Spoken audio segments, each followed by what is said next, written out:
The door of the black Rolls-Royce Phantom slammed shut like a gunshot cutting through the noise of Michigan Avenue. Damien Corsetti stepped out with the kind of walk that only men accustomed to the world bending to their will could possess. The black Tom Ford suit, the Patek Philippe watch worth more than most people's houses, the cold gray eyes that had watched men beg for their lives without blinking.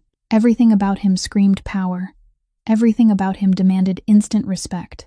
They called him the Silent King in the underworld, because his enemies disappeared without a trace, and he never had to raise his voice. But right now, as his Italian leather shoes touched the hot pavement, something inside him had shattered in a way that no amount of money or power could ever repair. Mr. Corsetti, the meeting with the capos is in 30 minutes.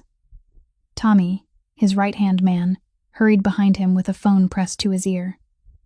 We need to confirm the territory division before. Cancel it, Damien ordered without even looking, his eyes fixed on something that the rest of the world seemed determined to ignore. Boss, this meeting took months to arrange. We're talking $50 million and control of the entire South Side. I said cancel it. Damien repeated. And there was something in his voice that made Tommy instinctively step back. It wasn't anger. It was something far worse. It was the sound of a man seeing a ghost from his past. About 30 meters away, sitting on the dusty ground with her back against the wall of a Chase bank that wouldn't even let her through its doors, a woman was playing a guitar that looked like it had survived more battles than she had. Her dark brown hair was tangled and dirty, but it still held traces of the beauty that Damien remembered from another lifetime. The hands that once played Chopin at Juilliard, that once had a full scholarship and a future brighter than the Chicago skyline, were now bleeding slightly from the metal strings of a cheap instrument. And her voice, that voice singing a song he knew by heart, the lullaby their mother had taught them when the world was simpler and promises still meant something. Beside her sat a little girl, no more than 6 years old, clutching a torn teddy bear and holding a plastic cup for change, smiling at every coin like each one was a miracle. It can't be, Damien whispered, feeling like the ground was shifting beneath his feet. It can't be her. If you want to know what secret destroyed this family, and what the Mafia king will do when he discovers his greatest enemy took everything from his sister, hit that like button right now, share this story with someone who needs it, and subscribe so you don't miss what happens next. Now let's go back to the moment Damien's world fell apart. Damien moved toward her like a sleepwalker, each step heavy as if his shoes were filled with lead. The crowd on Michigan Avenue automatically parted to either side when they saw a line of men in black suits, with faces as cold as ice advancing. No one needed to know who they were. Survival instinct alone was enough to say these weren't men you should block. Tommy and 2 bodyguards followed behind, hands already set inside their jacket pockets, eyes sweeping the surroundings for threats. But the biggest threat right now didn't come from an enemy or a rival crew. It came from the gaunt woman sitting on the filthy sidewalk, the woman Damien had sworn 12 years ago he'd protect with his life. When his shadow cut off the sunlight on her face, Eleanor stopped singing. Her brown eyes slowly opened, and in that moment, time seemed to freeze. No traffic noise, no footsteps. Nothing but 2 siblings staring at each other across the abyss of 12 years apart. Damien saw his mother in those eyes. He saw a childhood of poverty that still overflowed with laughter. He saw every promise he'd betrayed. Eleanor. His voice came out like the whisper of a dying man, trembling, shattered, stripped of the authority of the Mafia boss who made all of Chicago afraid. Sis. Eleanor looked at him, and what Damien saw in her eyes wasn't joy at finding family again after so many years. It was ice. It was hatred. It was pain that had crystallized into something harder than diamond. You've got the wrong person, Eleanor replied, her voice cold as a Chicago winter. I don't have a brother. Mom, who's this guy? Ruby looked up and asked, her big round eyes studying the tall man standing in front of them with a child's pure curiosity. How does he know your name? Just a stranger, sweetheart. Eleanor pulled her daughter closer, as if she were shielding the little girl from a wild animal. Nobody important. Around them, people had begun to stop. Phones rose into the air, flashlights flaring. In this city, where street drama was hunted more eagerly than a Broadway show, nobody wanted to miss a showdown between a powerful man and a homeless woman. Tommy instantly recognized the danger and tried to push the crowd back, but smartphones were faster than Mafia underlings. Eleanor, please, Damien said. And it was the first time in years the word please had left his mouth with anything like real sincerity. Let me explain. Explain. Eleanor laughed. but it was the saddest sound Damien had ever heard in his life. Explain what? Explain why you disappeared in the middle of the night when I was only 15. Not a goodbye. Not a note. Not a phone call. She stood up, and even in torn clothes, even with dirty hair and a hollowed face, there was still something proud in the way she lifted her chin to face her brother. Or do you want to explain why, when Mom was lying in a sickbed, coughing up blood, and calling your name in delirium, your secretary hung up and said, "Mr. Corsetti doesn't take calls from strangers"? Damien felt like something had been driven straight through his chest. What? I didn't know. You think I didn't know? Eleanor stepped closer, and now he could see the scars on her wrists, the blue veins rising beneath skin gone pale from hunger, the cracked lips split open by cold wind. I called 17 times, Damien, 17 times in the 3 weeks while Mom was dying, and every time, I was turned away like a beggar bothering a busy man. I didn't. Damien tried to speak, but his throat locked. Mom died without seeing her son. Eleanor went on, her voice trembling but not weak, trembling with rage that had been trapped for too long and had finally been set loose. Do you know what her last words were? Find him, my child. Tell him Mom forgives him.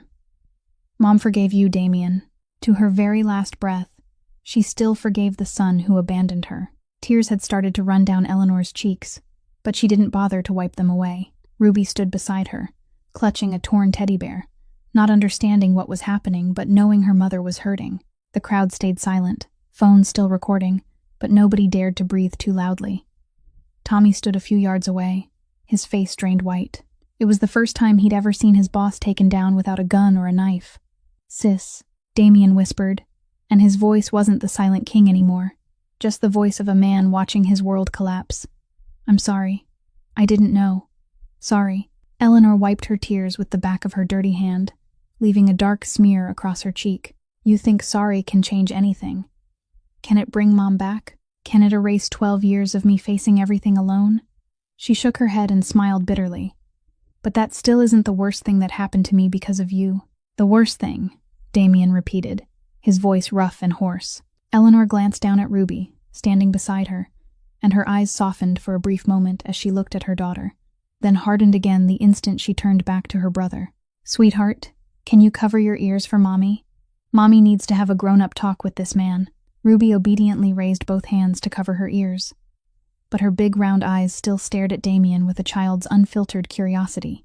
Eleanor drew a deep breath, like she was bracing for a final battle. After Mom died, Frank had a stroke. He was left bedridden, and there was nobody to care for him.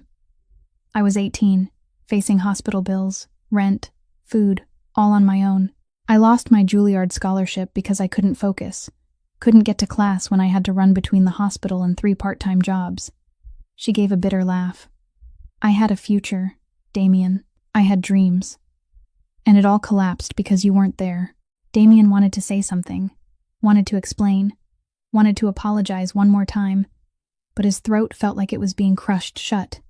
Then he showed up, Eleanor continued, and something shifted in her voice. A tremor Damien recognized. Wasn't anger but fear. A polished man, generous, saying he wanted to help me, saying he'd heard me play piano and wanted to sponsor me so I could go back to school. I was so desperate. I believed him. Damien felt the blood in his body start to boil. The instinct of a man who'd lived too long in the dark warned him that what he was about to hear would be something he couldn't bear. Who was he? Damien asked through clenched teeth. Eleanor looked him straight in the eyes, and in that gaze lived 12 years of hatred. Vincent Marchetti.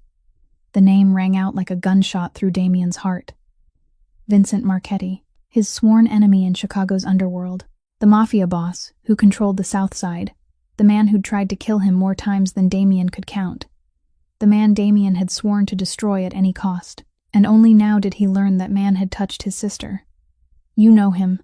Eleanor asked, but she already saw the answer in Damien's gray eyes now lit with the fire of hell. "What did he do to you?" Damien roared, and his voice wasn't a man's voice anymore. It was the snarl of an animal. "Whatever he wanted," Eleanor replied, her voice hollow, like she was telling someone else's story. "He promised, he coaxed, and when I trusted him completely, he took everything. And when I found out I was pregnant, do you know what he said?" She laughed, a sound that was almost a sob. He told me I should be grateful he didn't kill me.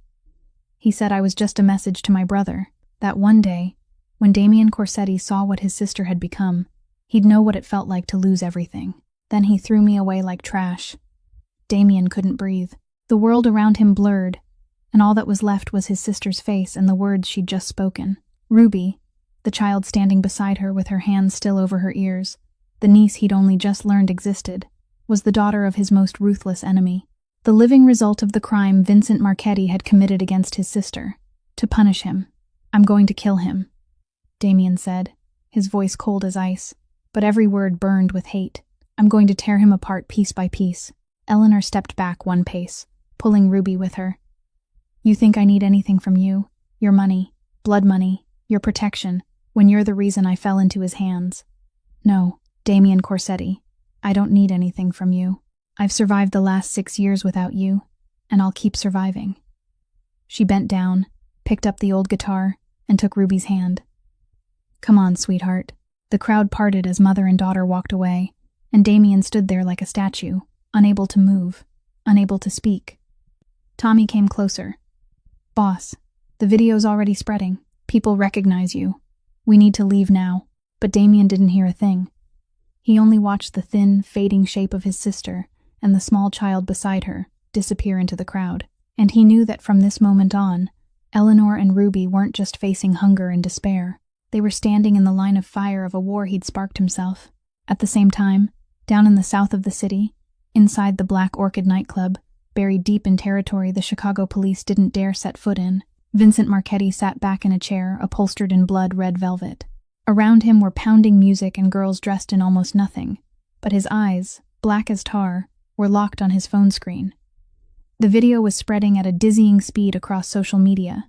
Chicago's most mysterious mafia boss humiliated in the middle of the street by a homeless woman. Millions of views in just a few hours. But Vincent didn't care about his enemy's humiliation. His gaze stayed pinned to the woman in the video, to the messy brown hair, to the brown eyes filled with hatred, and especially to the little girl standing beside her. The child looked about 6 years old.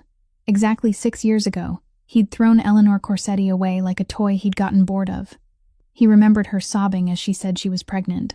He remembered laughing in her face and telling her she should take care of it before she vanished from his sight. After that, Eleanor disappeared without a trace, and Vincent assumed she'd had an abortion or the baby had died. He never imagined he'd see her again, and he never imagined the child was still alive. Vincent zoomed in on Ruby's face, studying those wide eyes, the black hair, the skin. The child could be his, but that didn't matter.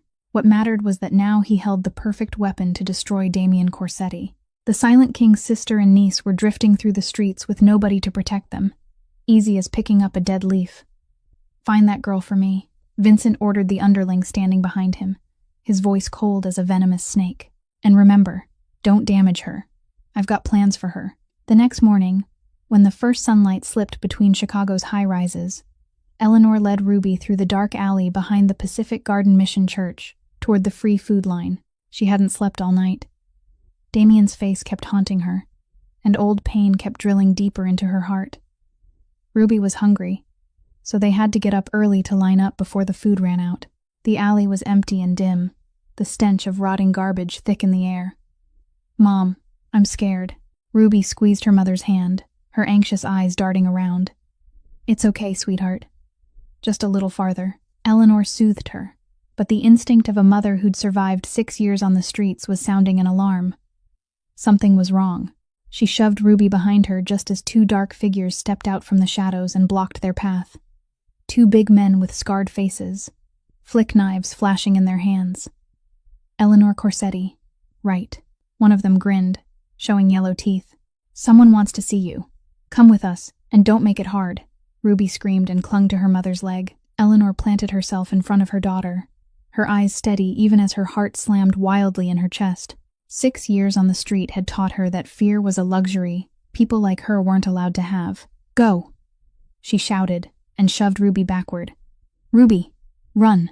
The first man lunged, his hand swinging the blade. Eleanor jerked aside and drove her fist into his face with all her strength, pain spiking as bone met bone. But the second man was already in her hair, yanking her head back. Ruby wailed. Then, Right on the edge of the moment, tires shrieked, and a black SUV shot into the alley. 2 men in suits jumped out, and before Eleanor could even understand what was happening, the 2 thugs were down on the ground, one with a broken arm, the other unconscious with a face smeared in blood. Tommy Ricci walked up, his expression cold as ice, but a flicker of worry crossed his eyes as he looked at Eleanor and Ruby. "Are you okay?" Eleanor held Ruby tight as the little girl sobbed, her whole body trembling with fear and rage. "Were you following me?" Tommy didn't answer. He only held out a phone. "My boss wants to talk." Eleanor wanted to throw the phone away, but when she looked down at her daughter crying in her arms, she knew she didn't have a choice anymore. She raised the phone to her ear. Damien's voice came through on the other end, low and grave. "You can hate me as much as you want, but right now, I'm the only thing standing between Ruby and the man who ruined your life." Eleanor hung up and stood trembling in the alley, Ruby still sobbing in her arms. Tommy and the 2 bodyguards waited in silence, not rushing her. "I don't need him," Eleanor said, her voice hard as steel, yet her arms tightened around her daughter all the same. The 2 thugs lying unconscious on the ground were a reminder that stubbornness could cost her the only thing she had left in this life. Still, she refused to get in the car. Still, she pulled Ruby away and walked off on unsteady legs. That night, at the Pacific Garden Mission shelter, Eleanor lay on a narrow bunk bed, with Ruby curled against her side. Around them were snores, coughs, and the quiet crying of other lost souls. The smell of sweat and cheap disinfectant mixed together into an odor Eleanor had known too well for 6 years. Around 2 o'clock in the morning, Ruby started wheezing. Eleanor shot upright at once, a mother's instinct sharpened by countless nights like this.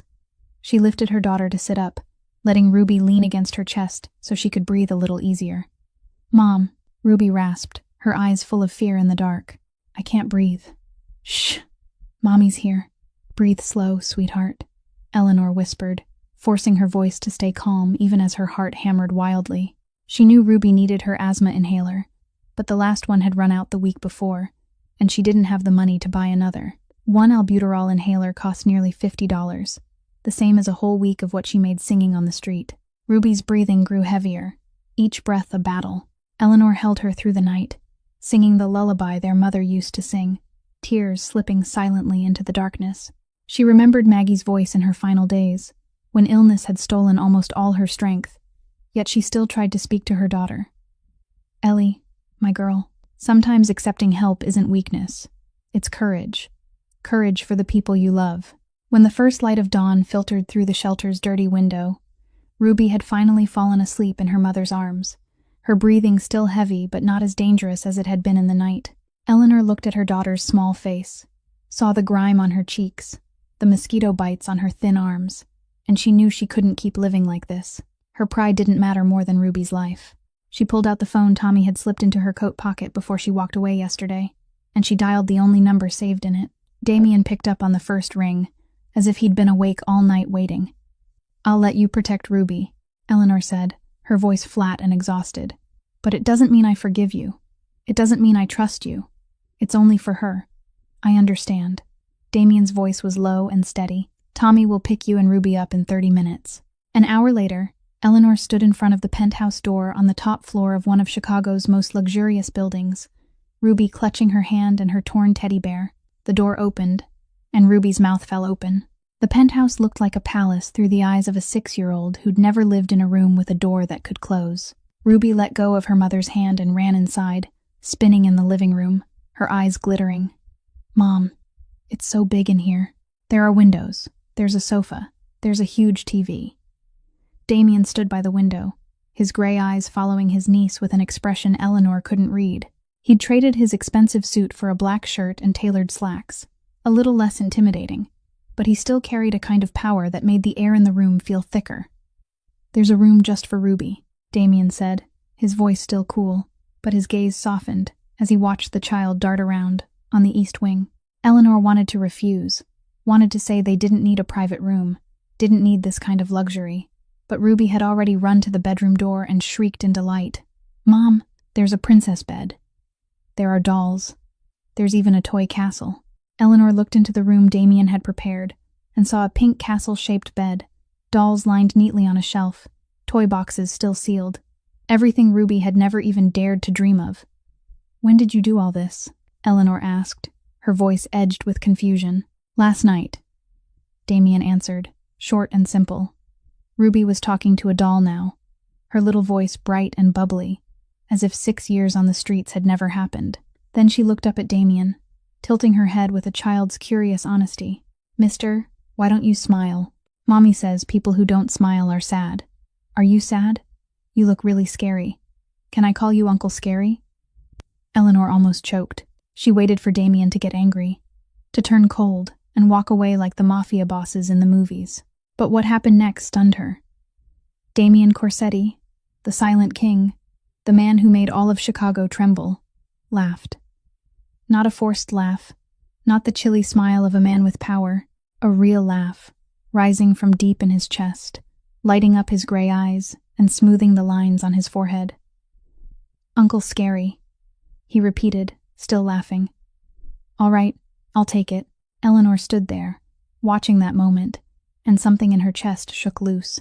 For the first time in years, the silent king had laughed, and Eleanor didn't know whether to feel relieved or afraid. The first night in the penthouse, Eleanor couldn't sleep.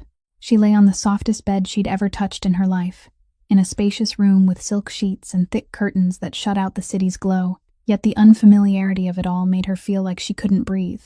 Ruby slept soundly beside her, her breathing steady thanks to the new asthma inhaler Tommy had bought that very afternoon. Eleanor slipped out of bed, careful and quiet, and stepped into the dark hallway. The penthouse was silent, like an abandoned castle, lit only by the city lights filtering through enormous glass walls. She walked toward the balcony, needing air, needing to escape the feeling of being locked inside a gilded cage. But when the balcony door opened, she saw Damien was already there. He leaned against the railing with a glass of whiskey in his hand, gray eyes fixed on Chicago's glittering skyline. No suit, no cold, commanding mask, just a sleepless man awake in the deep of night. Eleanor meant to turn back, but Damien spoke without looking over his shoulder. "Can't sleep either." She stayed still for a moment, then stepped onto the balcony, keeping her distance. "The bed's too soft," she answered curtly. 6 years on the sidewalk makes you forget what that feels like. Silence stretched between them, broken only by the wind and the distant noise of a city that never slept. Eleanor stared at the high-rises, the blinking lights, and thought about the nights she'd curled up in an alley and looked up at those bright windows, wondering what the lives inside them were like. Now she was standing at the top of the city, and she still felt hollow. "Why did you leave?" Eleanor asked suddenly, not looking at him. "For 12 years, I've asked myself that every day. Why did you abandon Mom, abandon me, abandon Frank, disappear like you'd never existed?" Damien didn't answer right away. He lifted the whiskey to his mouth and took a long swallow, like he was searching for courage in the burn of alcohol. "Because I found out my whole life was a lie," he said, his voice low and distant. "When I was 25, one night Frank got drunk. He didn't usually drink much, but that night was Mom's death anniversary, and he drank until he couldn't control his words anymore. And he told me—" "Told you what?" Eleanor turned to him, suspicion sharpening her gaze.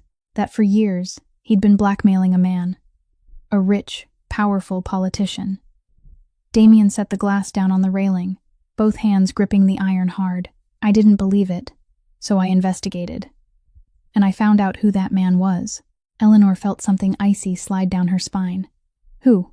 "Senator Richard Hartwell," Damien answered, like he was naming a stranger. "My biological father." Eleanor froze. She opened her mouth to speak, but no sound came. Damien went on, his eyes still fixed on the city. "Mom loved him once. They met when she was still singing in jazz bars. He promised her everything, and then when he learned she was pregnant, his family forced him to leave her. They offered hush money, and Mom refused. She chose to keep me and live in poverty rather than take money from a man who betrayed her." He paused and drew a slow breath. "Frank knew the truth, and when Mom died, when he had to raise 2 kids alone on a miserable paycheck, he went to Richard Hartwell and blackmailed him. Everything we had growing up, tuition, food, rent, all of it came from blackmail money. All of it came from the man who abandoned Mom." Eleanor didn't know how to react. She stood there, feeling like the ground beneath her was collapsing for the second time in her life. "And you left because of that?" she asked, her voice trembling. You found out the truth, so you left. I didn't know who I was anymore. Damien turned to look at her, and in his gray eyes, Eleanor saw a pain she'd never seen before. I was disgusted with myself, disgusted that my whole life was built on dirty money. I looked in the mirror and saw the son of a coward and the stepson of a blackmailer. I couldn't face Mom, couldn't face you, couldn't face anyone, so I ran. So you ran, Eleanor said, her voice turning colder. You ran from your own shame, and Mom died alone, and I had to face everything alone. At 15, I didn't know where you were, didn't know if you were even alive. I waited, I hoped, then I broke, and it was all because you couldn't face the truth about yourself. I know, Damien replied, his voice heavy as a church bell. And I'll never forgive myself for it. Silence settled over them, thick and aching. The Chicago night wind cut through, sharp with cold, but neither of them moved. Eleanor stood there, looking at the brother she'd hated for 12 years, and she realized something. She didn't forgive him. Maybe she never would. Not completely, but for the first time, she understood that the man standing beside her wasn't a monster. He was just a human being who'd shattered, and who'd made a choice that couldn't be forgiven. The next morning, when sunlight poured through the penthouse's glass walls, Eleanor found Damien sitting alone in the living room. Ruby was still fast asleep, her small body curled into the princess bed she loved so much she never wanted to leave it.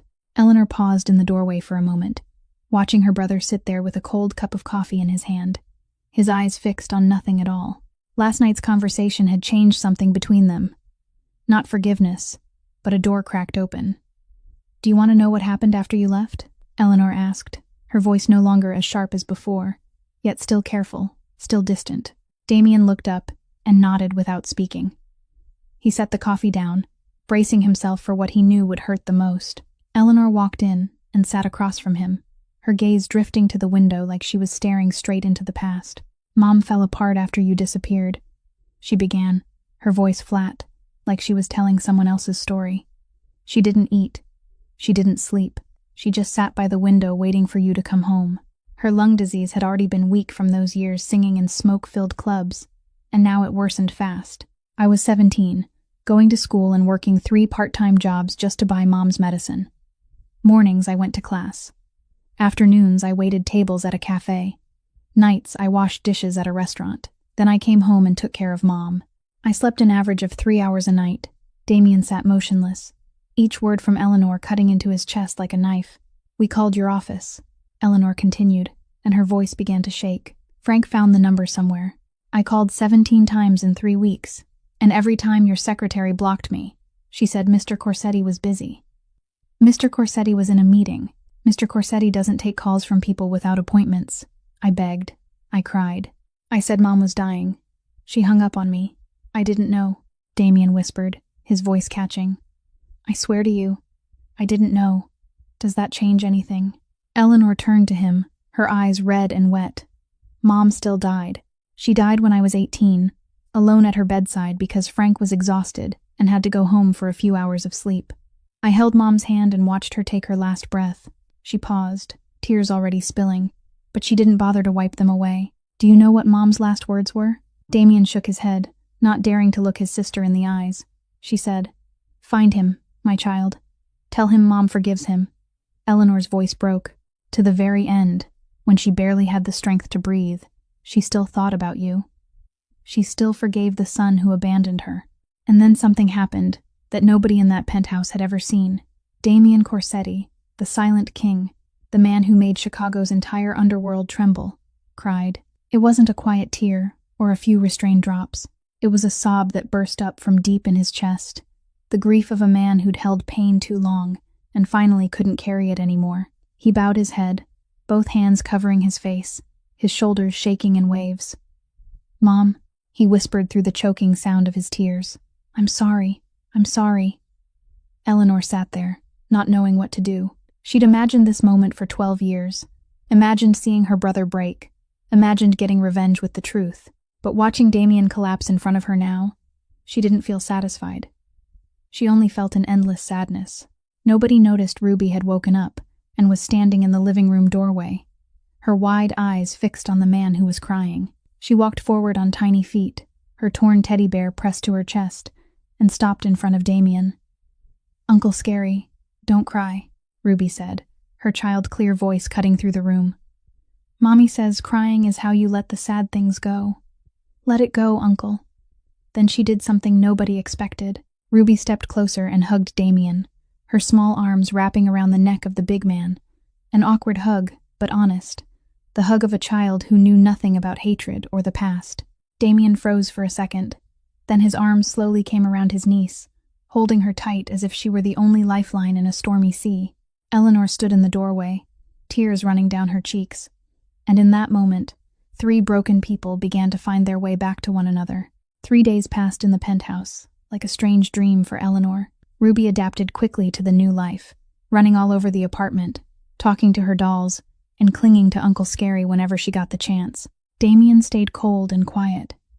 But Eleanor noticed how he always softened around Ruby, how he always listened to the little girl's chattering stories with a patience Eleanor never would have believed he had.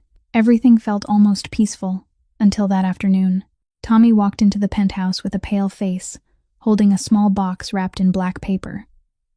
"Boss, someone sent this," Tommy said, his voice tight. "We checked it. No explosives, no poison. But you should see this." Damien frowned and opened the box. Inside was a photograph and a small slip of paper. The instant he saw the photo, his gray eyes darkened like a storm gathering. Eleanor was on the sofa reading to Ruby when she felt the change in the air. She looked up and saw Damien staring at something in his hands. His jaw clenched so hard the tendons stood out.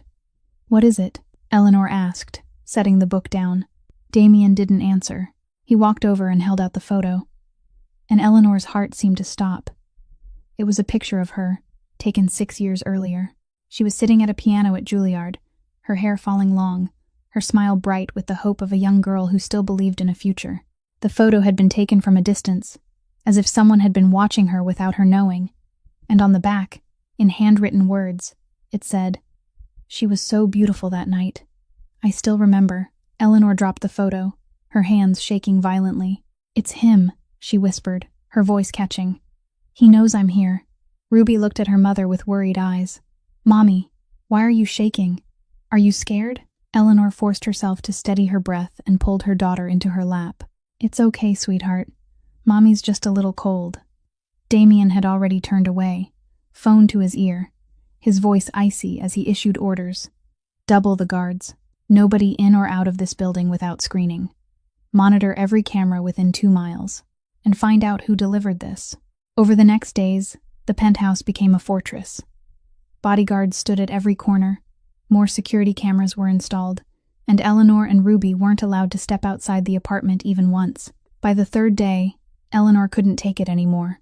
"You can't keep us locked in here forever," she confronted Damien in his office, her eyes burning with fury. "Ruby needs air. She needs to go outside. She needs to live like a normal child, not a prisoner."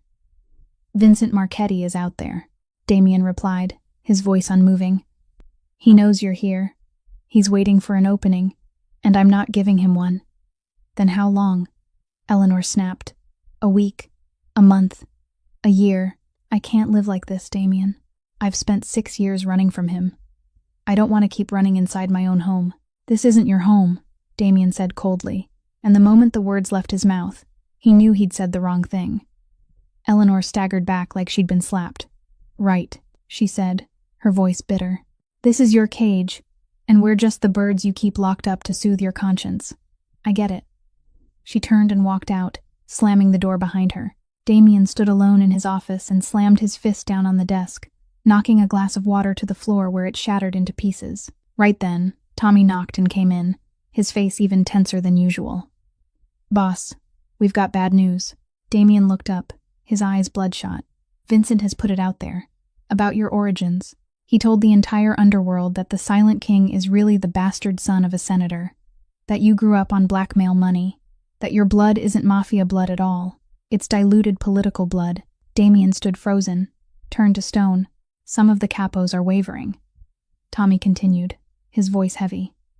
"They're saying if what Vincent says is true, they can't serve a man with no clear lineage. Some of them have already started reaching out to the south side. The empire Damien had spent 12 years building was cracking from the inside, and Vincent Marchetti was only getting started. Tommy stood still for a moment, then added, his voice dropping lower. Boss, there's one more thing. I contacted the FBI. Damien's eyes sharpened like blades. Before you say anything, hear me out. Tommy lifted a hand. This war is going to destroy everything. Not just you, not just Vincent, but Eleanor and Ruby too. The organized crime task force has been watching Vincent for years. They need someone on the inside. I can give them what they need to end him without bloodshed. Damien stared at the most loyal right hand he'd ever had, the man who'd been with him since the beginning, and he realized Tommy was right. The empire he'd built with blood was starting to collapse, and Vincent was only getting started. 2 days after the confrontation with Eleanor, while the air in the penthouse was still so tense it felt hard to breathe, an uninvited guest appeared. Tommy led a middle-aged man into Damien's office, a man in a gray suit with salt and pepper hair, and the kind of face that looked practiced in secrets and negotiations done in the dark. Jonathan Pierce, the Hartwell family's attorney. Tommy introduced him, unable to hide his surprise. He says it's urgent. Damien sat behind his desk, gray eyes cold as steel as he studied the stranger. I don't have anything to do with the Hartwell family. Jonathan Pierce didn't flinch under that stare. He calmly took the chair across from Damien, as if this were the most ordinary meeting in the world. Senator Richard Hartwell is dying. He has end-stage lung cancer. The doctors say he has only days left, and he wants to see his biological son before he dies. Damien didn't move. He's not my father. He's the man who abandoned my mother when she needed him most.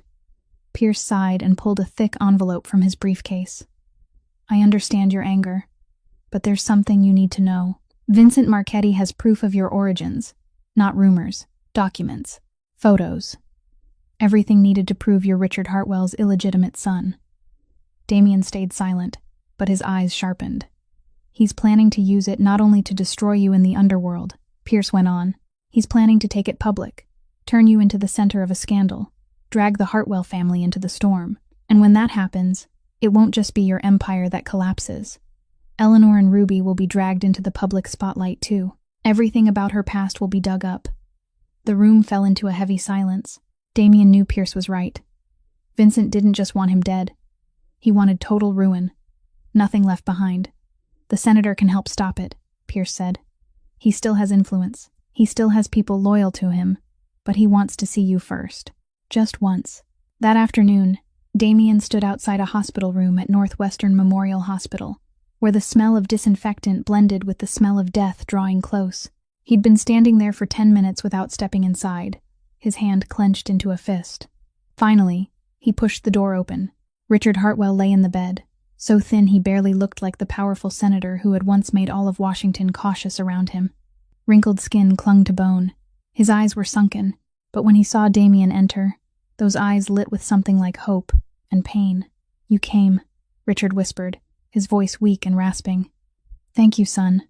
I didn't come for you. Damien stopped a few steps from the bed, refusing to move closer. I came for Eleanor and Ruby. Richard nodded slowly, as if each movement cost him. I understand. I don't deserve anything from you. I abandoned your mother when she needed me most. I was a coward. Silence. The old man stared up at the ceiling, his eyes going dim. I loved Maggie. I truly did. She was the finest woman I ever met. But my family, my position, the career I spent my whole life building, I let all of it force me away from her. I thought I was choosing what was right. But I was wrong. I lost the love of my life. I lost my son. I lost the chance to be a father. And all I got in return was hollow power. Richard turned his gaze back to Damien, and there were tears in those aged eyes. Don't make my mistake, Damien. Don't let power take what matters most. You have a sister. You have a niece. You have a chance I never had. Don't lose it. Damien stood still, saying nothing. He looked at the dying man on the bed, the man he'd hated for years, without ever meeting, and he didn't know what he felt. The anger was still there, but beside it was something else. Maybe pity, maybe emptiness. I don't forgive you, Damien finally said, his voice cold, but no longer as sharp as it had been. But I heard you. He turned and walked out, leaving his biological father alone to face the last days of his life. Damien left the hospital with more questions than answers. But one thing was clear. The sins of fathers shape their sons. And now it was time to break that cycle. The The next day, Damien did something Eleanor never expected. He offered to take her to see Frank. Eleanor froze in the living room when she heard him say it, not knowing how to react. She hadn't seen her adoptive father in almost 2 years, ever since life on the streets had dragged her too far away and she no longer had the strength to return.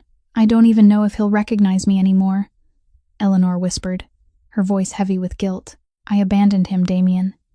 When he needed me most, I couldn't be there. Then we go now," Damien replied, his tone leaving no room for refusal. "There are people we both need to see again." Ruby stayed with Tommy, and the two siblings got into the car and headed west through Chicago, where the nicer neighborhoods gradually gave way to aging blocks and forgotten nursing homes. Sunrise Senior Living sat at the end of a quiet street, a 3-story building with peeling paint and a lawn burned yellow from neglect. This was the kind of place Medicaid paid for the elderly who had nobody, no money, no future. Damien stepped out of the car, gray eyes sweeping the building with an unreadable chill. Eleanor walked beside him, her heart pounding out of control. Inside, the smell of cheap disinfectant mixed with the smell of old age and loneliness. Narrow hallways under flickering fluorescent lights, closed doors lining both sides, and every so often the echo of a cough or a call that nobody answered. Eleanor led Damien to room 23, where Frank Corsetti had lived for 6 years. She pushed the door open, and her heart clenched.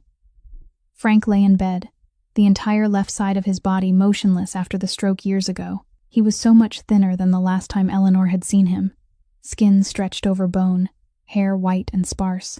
But when he turned his head and saw them standing in the doorway, his aged eyes flared to life like a candle lit again after a long, dark night. "My children," Frank whispered, his voice rough and strained, half his mouth paralyzed. "My children." Eleanor rushed to the bed, dropped to her knees, and grabbed her adoptive father's thin hand. "Dad, I'm sorry," she cried, tears pouring freely. "I'm sorry I didn't come to see you. I couldn't. I lost everything. I didn't have money. I didn't have a home. Frank lifted the hand that still moved, trembling as it touched Eleanor's face. "It's all right," he said slowly, every word an effort. "I know. I follow the news. I worried about you every day." Then he looked to Damien standing at the foot of the bed, old eyes meeting cold gray eyes. The two men stared at each other in silence, 12 years of distance hanging heavy between them. "Son," Frank called, his voice shaking. "You're back." Damien didn't answer. He just stood there, his face unreadable. But Eleanor saw his fist clenched tight at his side, saw his jaw locked hard. "I know you're angry," Frank continued, slow and painful. "You have every right. I did something terrible. I blackmailed your biological father for years. I lied to you both. He stopped, gasping for air from speaking too much. Eleanor raised a cup of water to his lips and helped him take small sips. When he caught his breath, Frank went on, his eyes pleading with Damien. "But you have to understand. I didn't have a choice. After your mother died, I was just an old man on a miserable paycheck with 2 children to raise. I knew who Richard Hartwell was. I knew he could pay. I blackmailed him out of desperation, not greed. Every dollar I took went to feed you, to keep you in school, to buy medicine when you got sick. I didn't keep anything for myself."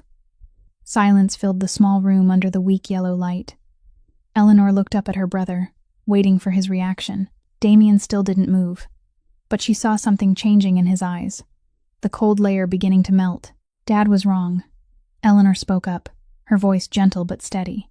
"Nobody's denying that. But he also raised us when nobody else would. He stayed when Damien's biological father ran. He gave us a home, even if that home was built on something rotten." Frank cried, tears sliding down his wrinkled cheeks. I'm sorry, my children." Damien finally stepped forward to the bedside. The old man looked up at his adopted son, fear and hope trembling in his gaze. "What's done is done," Damien said, his voice low and slow. "You did wrong, and that can't be changed, but you were here when nobody else was. You taught me how to tie my shoes. You taught me baseball. You sat by my bed when I was sick. You're my father, even if we don't share blood. And now we don't look back anymore. We look forward." Frank reached out with his trembling hand, and Damien took it. The old man broke into sobs, the choked crying of someone who'd waited too long for forgiveness. Eleanor stood beside them, tears falling in silence, watching the two men she loved most in the world finally find each other again. 3 generations of broken men, 3 generations of wrong choices. But maybe, for the first time, this was a chance to break the cycle. 3 days after the visit with Frank, everything collapsed. That morning started as normally as any other. Ruby woke up early, buzzing with excitement because Tommy had promised to take her to Grant Park to watch the ducks swimming in the pond. Eleanor was still hesitant, worried about her daughter's safety. But Damien assured her that his 2 best bodyguards would go along, and Ruby needed to live like a normal child instead of being locked inside the penthouse forever. "Mom, I promise I'll be good." Ruby hugged her teddy bear tight, her big round eyes begging as she looked up at her mother. "I won't run off. I'll listen to Uncle Tommy." "Please, Mom." Eleanor couldn't refuse that look. She bent down and kissed her daughter's forehead, her heart tightening with a vague premonition she couldn't put into words. "Hold Uncle Tommy's hand tight, okay? Don't go with strangers." "Yes, ma'am." Ruby squealed in delight and ran to the door, her teddy bear bouncing with every step. Eleanor stood by the window and watched the black SUV carry her daughter away until it disappeared behind the high-rises, not knowing that would be the last peaceful image she'd have for a long time. 2 hours later, Damien's phone rang. He glanced at the screen. An unknown number. Normally, he'd never answer a call from a number he didn't recognize, but something pushed him to pick up. Corsetti. His voice was cold as always. The voice on the other end made the blood in Damien's veins turn to ice. "Hello, Silent King. It's been a while." Vincent Marchetti. Damien's hand clenched around the phone so hard the casing creaked. "Before you say anything, listen to this." A pause, and then the sobbing cry of a child came through the speaker. "Uncle Scary, help me." Ruby's terrified voice hit Damien like lightning. He shot to his feet, the chair skidding backward, gray eyes burning with hatred. "I'm going to kill you," Damien roared, his voice no longer human. "I'm going to tear you apart piece by piece." Vincent's cold laughter sounded in his ear. "Easy there, my friend. The girl's still intact, for now. Whether she stays that way depends on you. What do you want?" "Everything," Vincent replied, smooth as if he were savoring every second. "All of Northside territory, every business, everything you built, and you come to Warehouse 7 on the south side alone. No weapons, no men. If I see the shadow of anyone else, the girl gets a bullet in the head. You've got 2 hours." Before Damien could say another word, Vincent cut him off. "Oh, and one more thing. I know the girl might be mine. My blood. Ironic, isn't it? But you know what? I don't care. She's just a tool to destroy you. And I'm going to enjoy every second of watching you fall apart." The line went dead. Damien stood in the middle of his office, his whole body trembling with restrained rage. At that exact moment, Eleanor ran in, her face white as a corpse. She'd heard the end of the call. "My daughter," she whispered, then screamed like a wounded animal. "My daughter, Ruby." She collapsed to the floor, shrieking, pounding the ground until her knuckles bled. 6 years of protecting her child on the streets. 6 years of going hungry so Ruby could eat. 6 years of living in fear but never letting Vincent find them. And now, when she thought they were safe, when she'd started to believe in hope, everything shattered. Damien dropped to his knees beside his sister and gripped her shoulders. "I'll bring Ruby back.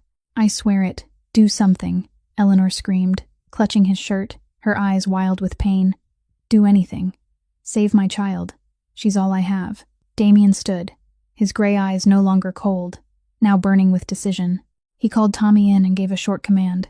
"Contact the FBI now. The plan starts sooner than expected." Then he reached for his coat and headed for the door. Eleanor ran after him and grabbed his hand.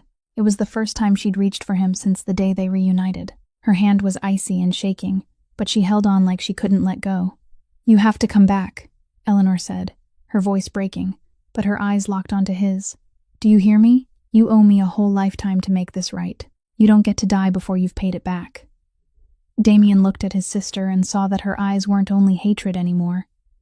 There was fear too, fear of losing him a second time. "I'll come back," he said, his voice low and certain, "and I'll bring Ruby home. I promise." Then he walked out, heading toward the waiting car. Damien moved with the knowledge that he might not return, but for the first time in 12 years, he was walking toward his family, not running from them. Night fell over the south side like a funeral shroud draped across broken streets. Warehouse number 7 sat at the end of an abandoned block, wrapped in darkness and the smell of rust.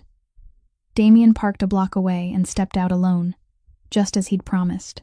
No weapon in his hand, no bodyguards at his back, only a black coat and gray eyes cold as ice in the winter night. He knew Tommy had the FBI positioned around the area, knew the plan was set, but if there was a single mistake, Ruby would pay the price. When Damien entered the warehouse, the stench of old machine oil and dust hit him. Weak yellow light from a few flickering overhead bulbs fell across a vast space filled with rusted crates and abandoned equipment. And in the center, on an old wooden chair, Ruby sat with her hands and feet tied, tape over her mouth. Her eyes were red and terrified, but when she saw Damien, they flared with hope. She tried to scream through the tape, but only muffled sounds came out. Right on time, Vincent's voice came from the shadows.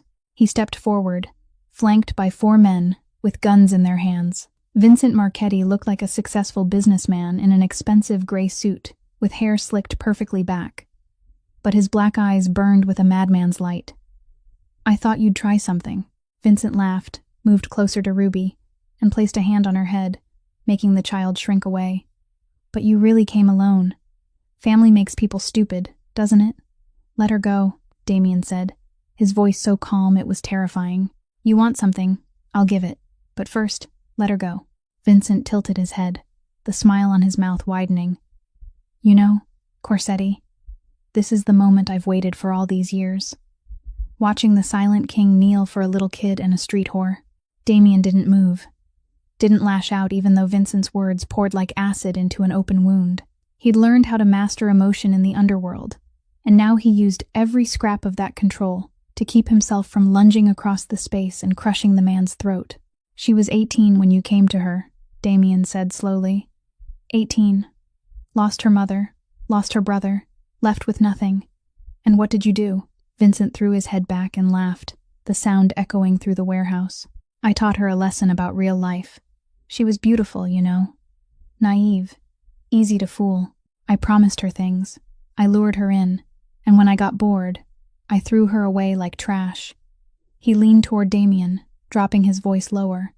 "She cried and said she was pregnant. Can you believe that? I told her to get out of my sight and deal with whatever was in her belly before I lost patience. I figured she listened. Turns out this little brat still got born."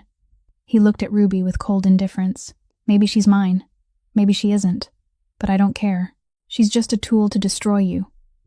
Damien drew a slow breath. Every muscle in his body pulled tight like a wire. He wanted to kill Vincent, wanted to crush his throat with bare hands, wanted to hear him beg, but he thought of Ruby watching him with hope, thought of Eleanor waiting at home, thought of his mother's final message. "Mom forgives you. The transfer documents for the territory and businesses are in my pocket," Damien said. "Let the girl go first, and I'll sign." Vincent signaled one of his men to untie Ruby.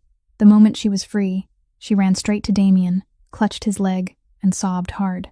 Damien crouched and gently peeled the tape from his niece's mouth. "Uncle Scary." Ruby hiccuped through tears. "I was so scared." "It's okay now," Damien whispered, his voice softer than it had ever been. "Uncle Tommy's by the back door. Run to him. Right now." Ruby nodded and ran for the rear exit. Seconds later, Tommy's silhouette appeared, scooped her up, and vanished into the dark. "Now sign," Vincent ordered, waving for his men to lower their guns. Damien pulled out the documents and stepped closer, but instead of handing them over, he drew a pistol hidden inside the lining of his coat and aimed it straight at Vincent's face. Vincent's men raised their weapons instantly, but Vincent lifted a hand, signaling them to stop, his smile still in place. "What are you going to do, Corsetti? Shoot me in front of my men. You won't walk out of here alive." Damien held the gun steady, his finger resting on the trigger. He could squeeze it right now and end everything.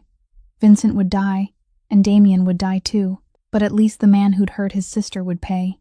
Then he thought of Eleanor waiting at home, of Ruby just pulled out of hell, of the promise he'd made, that he'd come back. And he thought of his mother, of the last thing she told Eleanor, that she forgave him. Damien lowered the gun. "You're not worth dirtying my hands," he said, his voice cold as ice. "You'll rot in prison." Vincent laughed loudly. "Prison? You think anyone can lock me up? Right then, the warehouse doors blew open. FBI. Nobody move. Dozens of agents poured in, flashlights and guns aimed in every direction. Vincent's men dropped their weapons and surrendered when they saw they were completely outnumbered. Vincent stood frozen, his face twisting with rage as he realized he'd been played. You, he screamed at Damien. You betrayed the life. You brought the FBI here. Damien didn't move.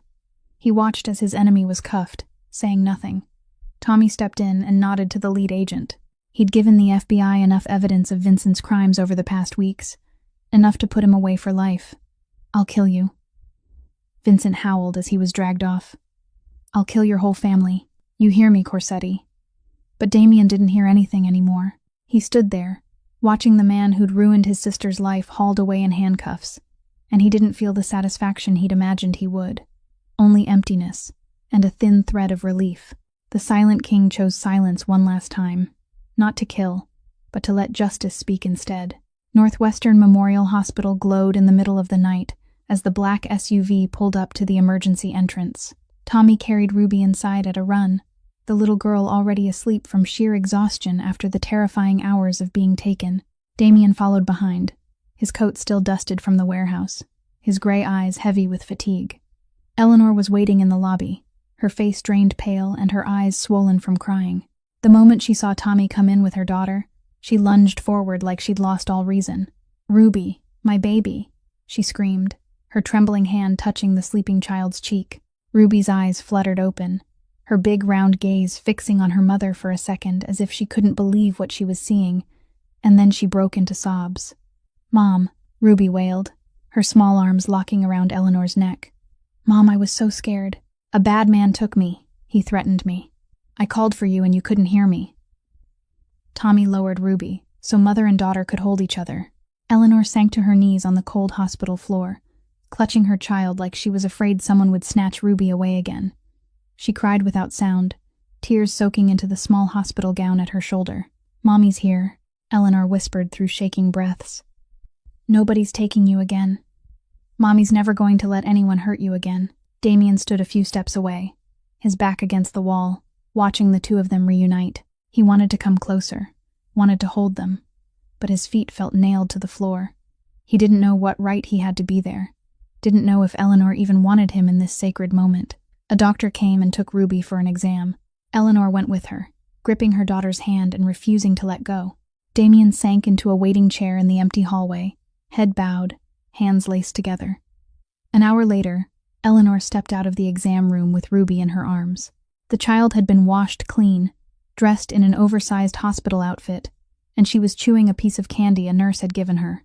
"The doctor says she's just in mild shock and she's got a few bruises. Nothing serious," Eleanor told Damien, her voice still raw from crying. She stood a few steps from him, the distance neither of them knew whether to close or keep. Ruby spotted Damien on the chair, and her eyes brightened. "Uncle Damien." She wriggled out of her mother's arms and ran straight to him. "You saved me. You came and I wasn't scared anymore." Damien looked at his niece and his throat tightened. "Are you okay?" he asked, his voice rough. "I'm okay," Ruby said. Then she suddenly turned to look at her mother, then back to Damien.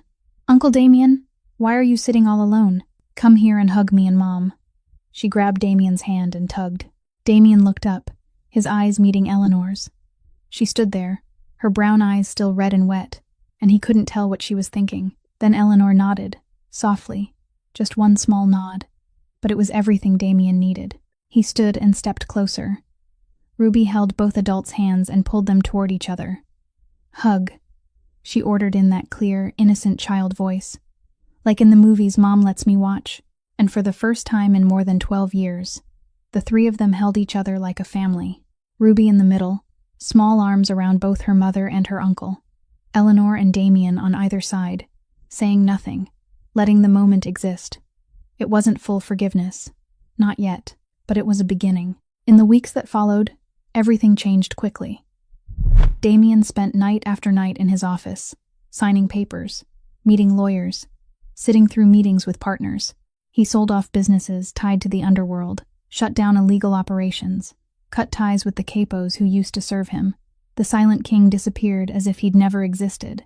Only Damien Corsetti remained, a businessman with legal real estate and restaurant companies, much smaller than the old underground empire, but clean and respectable. Tommy stayed by his side, now the security director of Corsetti Holdings, instead of the right hand of a mafia boss. A month after Vincent was arrested, Damien took Eleanor and Ruby to see a small apartment in Lincoln Park. Not a lavish penthouse perched above Chicago, just a 2-bedroom place on the 3rd floor of an older building that had been beautifully renovated, with windows facing a park and sunlight spilling in every morning. "You don't have to do this," Eleanor said, standing in the empty living room. "I can take care of myself." "I know," Damien replied, "but I want to. And this isn't dirty money, Eleanor. It's money from what I had left after I cleaned everything out. If you don't want to take it, I understand. But think about Ruby." Eleanor was going to refuse. She was going to say she'd survived 6 years without anyone, that she was going to keep the last piece of pride she had left. But Ruby had already run into the smaller bedroom and squealed in delight. "Mom, this room has a window. I can see trees. And there's a spot for my teddy bear, too." Eleanor looked at her daughter, at the bright, simple joy in a child's eyes, and she knew she couldn't say no. "Mom, I like having my own room." Ruby ran over, grabbed Eleanor's hand, and looked up with pleading eyes. "I promise I'll be good. I'll clean my room every day. Please, Mom." Eleanor looked at Damien, then back at Ruby.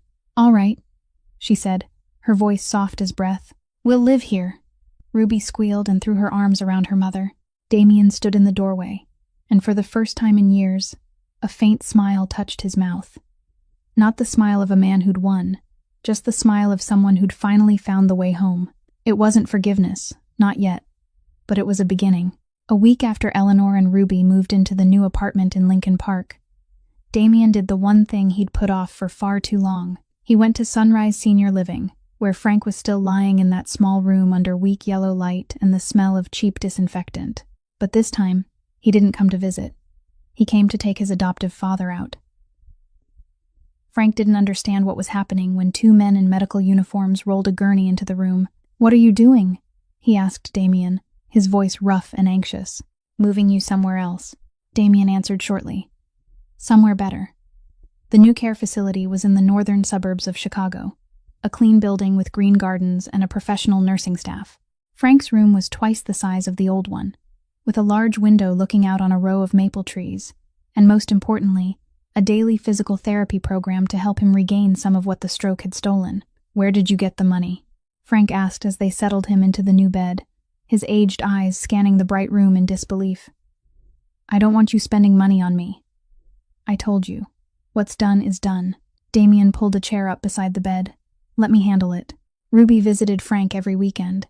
She called him Grandpa Frank from the first meeting, and the old man had cried when he heard that word. Each time she came, Ruby brought a book and sat beside him reading out loud, her clear voice sounding out each word slowly. Frank lay there listening, his eyes blurred with happy tears, his one working hand gently holding his granddaughter's. He never imagined the end of his life would still hold moments like this. 2 weeks after Frank moved into the new place, Damien got a call from Northwestern Memorial Hospital. Senator Richard Hartwell had slipped into a coma, and the doctor said he had only hours left. Damien sat in his office staring at the phone, its screen gone dark. He didn't owe that man anything. Richard Hartwell had abandoned his mother, had let him grow up never knowing who his biological father was, had chosen power and reputation over family. Damien could stay away, and nobody had the right to blame him. But he remembered what Richard had said the last time. "Don't make my mistake. Don't let power take what matters most." And he thought about himself 12 years ago, when he also chose to run instead of face what he'd done.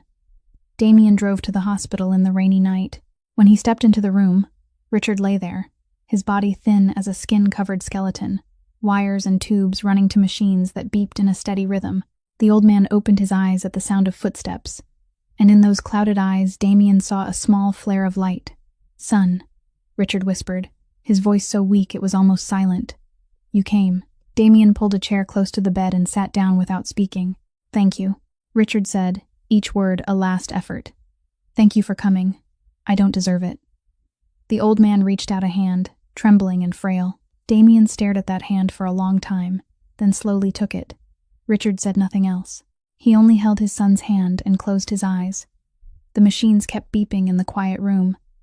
Damien sat there for 3 hours, holding the hand of a biological father he'd never truly known. He didn't say forgiveness. He didn't offer comfort. He simply stayed, so the dying man would know he wasn't dying alone. When the line on the monitor flattened into a straight streak and a long tone sounded to mark the end, Damien still didn't move. He looked at Richard's motionless face, the man who'd been a ghost haunting his entire life, and who was now only an empty body. "You were wrong," Damien whispered to the cooling corpse. "But I was wrong too. At least now you can rest." He let go of Richard's hand, stood up, and walked out of the room. Outside, the rain had stopped. Damien stood at the hospital entrance and lifted his head to the Chicago sky. The clouds were thinning, and a few distant stars were starting to show. 2 fathers, one who stayed and sinned, one who sinned and left, and one son learning that forgiveness isn't for them. It's to set yourself free. 3 months after Richard Hartwell's death, life had started to find its normal rhythm again. Eleanor and Ruby had grown used to the small apartment in Lincoln Park, to the morning sunlight spilling through the windows, to the sound of birds in the maple trees outside. Ruby had started school again, coming home every day with chattering stories about new friends and interesting lessons. And Eleanor, little by little, was regaining the spark that 6 years on the streets had stolen from her. On an early fall evening, Eleanor stood backstage at a small jazz club called the Blue Note in Lincoln Park, her heart pounding the way it had the first time she stepped onto a stage at Juilliard years ago. But this time was different. This time she wasn't the 18-year-old girl full of hope and dreams. She was a 27-year-old woman who'd survived hell, who'd lost everything, and who was building herself back up from ashes, one careful step at a time. The owner, a middle-aged man named Marcus, had come to find her 2 weeks earlier. He told her he'd heard her singing on Michigan Avenue months ago, before the viral video turned her life inside out. He said her voice had haunted him, and he'd been searching for her ever since. Now that he knew she was stable, he wanted to invite her to perform at his club. Not busking on the street, but singing for real, with a microphone, with a stage, with an audience that came to listen. Eleanor looked out at the small room, about 40 people seated in the dim light, and in the front row, Ruby sat with her legs swinging because her feet couldn't reach the floor, her old teddy bear resting on her lap. The child looked up at the stage with shining pride and waved when she saw her mother glance down. The lights dimmed, and Eleanor walked out. She wore a simple black dress Damien had bought for her hair loose on her shoulders, and on her lips was the faint smile of someone who'd found herself again. She sat at the club's old piano, her fingers touching the keys with the tenderness of someone meeting an old friend after years apart. Then she began to sing. It was the lullaby her mother had taught her, the one Damien had heard on Michigan Avenue that fateful day. But Eleanor had rearranged it into jazz, slow and deep, every note falling like a tear into a still pond. Her voice wasn't broken the way it had been on a cold sidewalk. Her voice was clear and strong, filling the small space with the power of someone who'd walked through darkness and found light. In the back corner of the room, Damien leaned against the wall, arriving late because a meeting had run long, but refusing to miss this. He watched his sister on stage, heard that familiar lullaby carried on her voice, and felt something tighten in his chest. This was the Eleanor he remembered, talented and radiant. Eleanor who'd been hurt by the world and by him, and who still managed to stand back up. When the song ended, the jazz club erupted in applause. Ruby hopped down from her seat and clapped above her head with all the enthusiasm of a 6-year-old, shouting, "Mom, that was so good! Sing another one, Mom." Eleanor laughed, her eyes glittering under the stage lights. Then she scanned the crowd, searching. Her gaze stopped in the back corner where Damien was standing. Brother and sister looked at each other across a room crowded with strangers. Eleanor gave a small nod. Damien lifted a hand in a wave, a brief smile crossing his mouth. That was all, but it said everything that needed to be said. After the show, when the audience had left and the club had closed, Damien drove Eleanor and Ruby back to the apartment in Lincoln Park. Ruby dozed against her mother's shoulder in the car, tired but happy after an exciting night. Damien carried his niece upstairs, laid her in bed, and pulled the blanket over her. Uncle Scary. Ruby's eyes fluttered open, her voice sleepy and soft. "Does my mom sing good?" "Your mom sings better than anyone in the world," Damien whispered, bending to kiss her forehead. "Sleep well, little princess." Ruby smiled and drifted off again. Damien stood and stepped out onto the balcony, where Eleanor was waiting with 2 cups of hot tea. Chicago glittered in front of them, High rises shining like thousands of stars dropped onto the earth. The cool fall wind moved through, carrying the scent of dry leaves and coffee drifting up from the shops below. Eleanor handed Damien a cup of tea, then leaned on the railing and looked out at the city. The two of them stood in silence for a long time, the comfortable silence of people who didn't need words to understand each other. You know, Eleanor finally spoke, her voice light as wind. When we were kids, I used to think you were a superhero. I thought you'd grow up, conquer the world, then come back and take our whole family out of that falling-apart house. She paused and took a sip of tea. Then you disappeared, and I thought you were a monster. The man who abandoned his family, the man who let Mom die alone, the man who indirectly pushed me into Vincent's hands. I hated you, Damien. I hated you down to my bones. Damien didn't speak. He only stood there listening, taking every word like a knife cut he deserved. But now, Eleanor turned to him, her brown eyes no longer icy the way they'd been the day they reunited. Now I understand you aren't the superhero I imagined, and you aren't a monster either. You're just my brother, a man who made terrible mistakes and is trying to fix them. Damien set his tea down on the railing and turned to face her. Can you forgive me? He asked, his voice low and trembling, the question he'd wanted to ask for months but hadn't dared. Eleanor stayed quiet for a long time, staring out at the city alive beneath them. I don't know, she finally answered, honest. Maybe I'll never fully forgive you. 12 years, Damien. What we lost can't be taken back. She looked at him. But I'm willing to try. Damien looked at his sister, and something shimmered in his eyes. Not tears, just a kind of hope he thought he'd never be allowed to feel again. Right then, Ruby's voice drifted from the bedroom, sleepy and worried. Mom, Uncle Damien, are you still here? Eleanor and Damien looked at each other, and then they both let out a quiet laugh, the first real laugh shared between them. We're here, Damien called back. We're here, sweetheart, Eleanor echoed, her voice warm. And that, after everything, was what mattered most. Not the empire that fell, not the power that disappeared, not money or fame, just a brother and sister standing on the small balcony of an ordinary apartment, with tea gone cool and scars not fully healed. They chose to stay. They chose, after all the pain, and despite every mistake, to be family. The story of Damien and Eleanor probably leaves us with a lot to think about. It's a story about mistakes that can't be fixed, wounds that feel like they'll never heal, but it's also a story about the courage to face the past and the strength to begin again. Family can hurt us more than anyone, but family can also heal the deepest wounds. Forgiveness doesn't mean forgetting or accepting what happened. Forgiveness means allowing yourself to be free, to move forward, to live without carrying the weight of hatred. And sometimes, what matters most isn't who was right or who was wrong, but who's still here, still willing to try. If this story touched your heart, if you saw yourself or someone you love in these characters, share with us in the comments below. Have you ever had to forgive someone who hurt you? Has anyone ever given you a second chance? We'd truly love to hear your story, to hear what you feel deep in your heart. If you enjoyed this video, please hit the like button and share it with anyone you think needs to hear this story. And if you haven't subscribed to our channel yet, please subscribe and turn on notifications so you won't miss the emotional stories we bring you every day. Thank you for being here, for listening, for walking with us through this deeply emotional journey. We wish you and your loved ones good health, a joyful life, peace, and happiness every day. Goodbye, and we'll see you in the next video.